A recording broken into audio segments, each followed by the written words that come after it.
Hey, it's Chef Carla here. We're at Hilton Head Health and we are in the Healthy Kitchen. Today I am preparing Neatballs. So these are meatless meatballs, which makes them neat. So to start, we're going to go ahead and dice this yellow onion. I'm going to cut the top and the bottom off.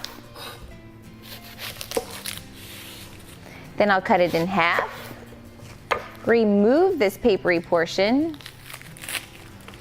I wanted a small dice, so I'm going to stand it up straight, cut slits through, but not all the way down to the cutting board.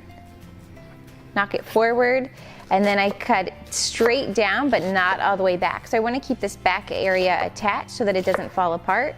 Then realign it, and then run my knife through parallel, which will give us a nice small dice.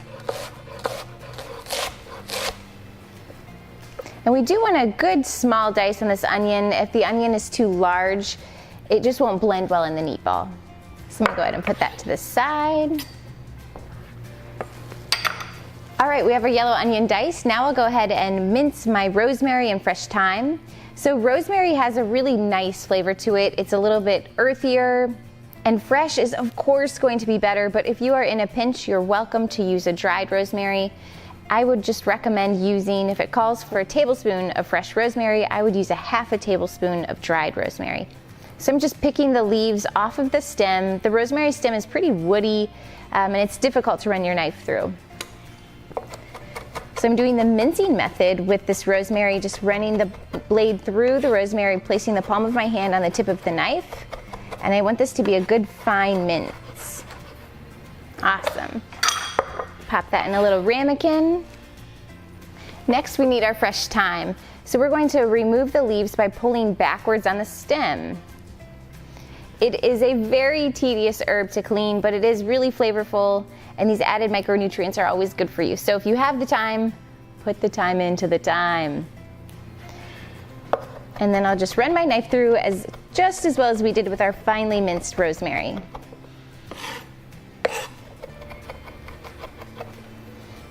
All right, and then I'll go ahead and combine that with our rosemary. Next, we'll mince our garlic.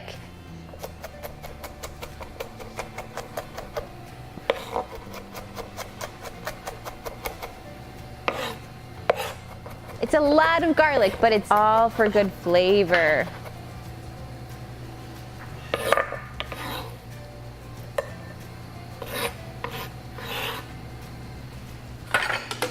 Next, we're going to go ahead and take our mushrooms. We can just do a rough chop on these mushrooms because we're going to put them in our food processor anyway. So I'm just going to do a quarter on each mushroom.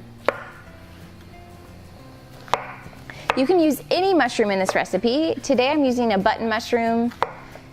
A cremini would be great, a portobello would be great, shiitake if you'd like.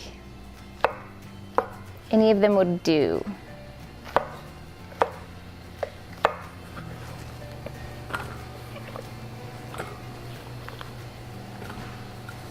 All right, we're going to go ahead and take our mushrooms and pop those into our food processor and blend until smooth. So we really want this to go to a relatively fine consistency.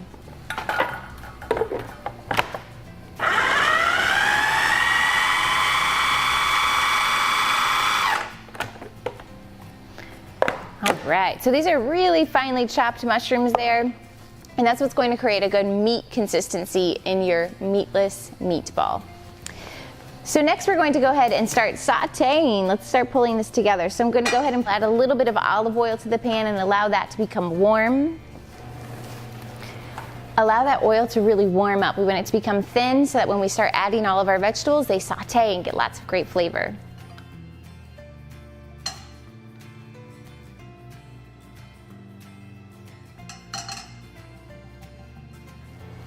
All right, once your oil is nice and warm, we're going to go ahead and add our yellow onion.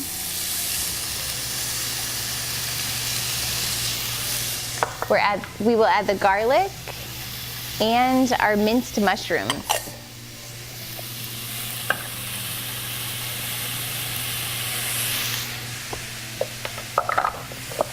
So I want this mixture to really saute and soften up and get really great caramelization again.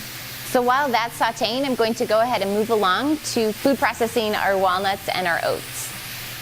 All right, so we're going to go ahead and add our old-fashioned oats. And I just have whole walnuts here. Again, these two ingredients make a really great meaty texture. The walnuts give you some crunch. Blend until smooth.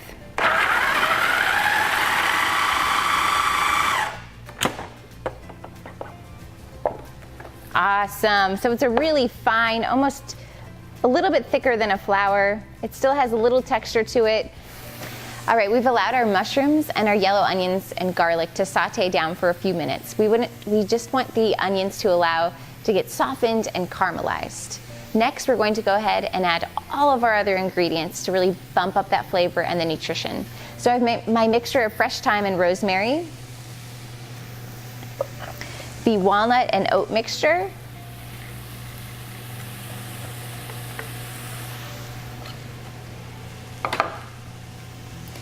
nutritional yeast. So the nutritional yeast will add the nutrition benefits that you might need if you're eating a meatless meal, as well as a really added great flavor.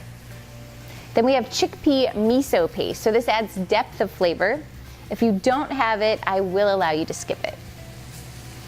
It's a little bit more difficult to get your hands on. Then we have cooked lentils. I went ahead and cooked these in advance because they just require a little bit more time. Make a batch of your lentils and your brown rice and freeze them. They'll last in your freezer for 6 months or 7 days in your refrigerator. Maybe freezing them in 1 cup portions or so that way when you pull them out of the freezer, you're not starting from square one with a large batch. So batch cook these items. Add the brown rice.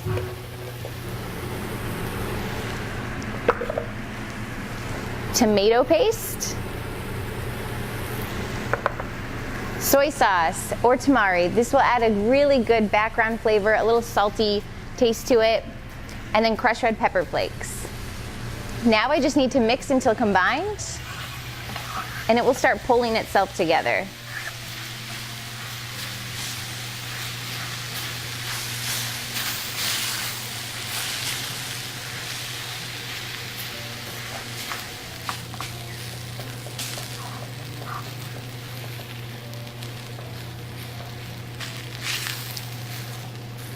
There it is. It's nice and thick. The color looks great. I just want to make sure that my tomato paste and my miso paste, everything's mixed in nicely.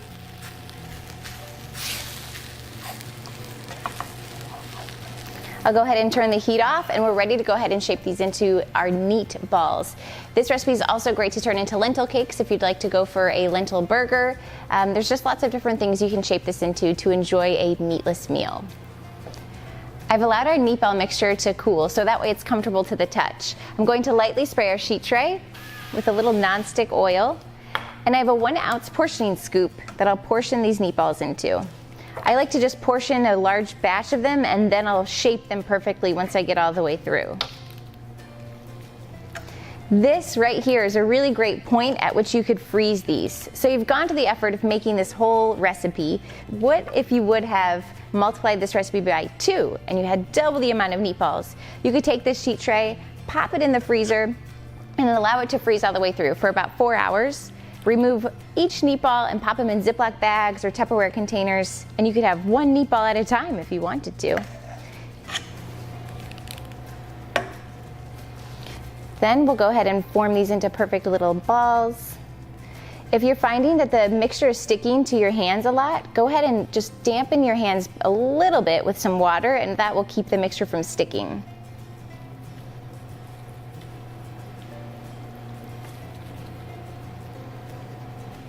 Once you've shaped your Neatballs, you're going to go ahead and pop them in the oven at 375 degrees and cook them for 12 to 14 minutes or until you get a nice crispy consistency. Our Neatballs are perfectly cooked. We got great crusty texture on the outside, so it'll be perfectly cooked and chewy and tender in the center. I'm going to serve it on a bed of spiraled zucchini along whole wheat pasta tossed in a marinara, which you can find that recipe on our blog. Thank you guys for watching. Like, share, and subscribe.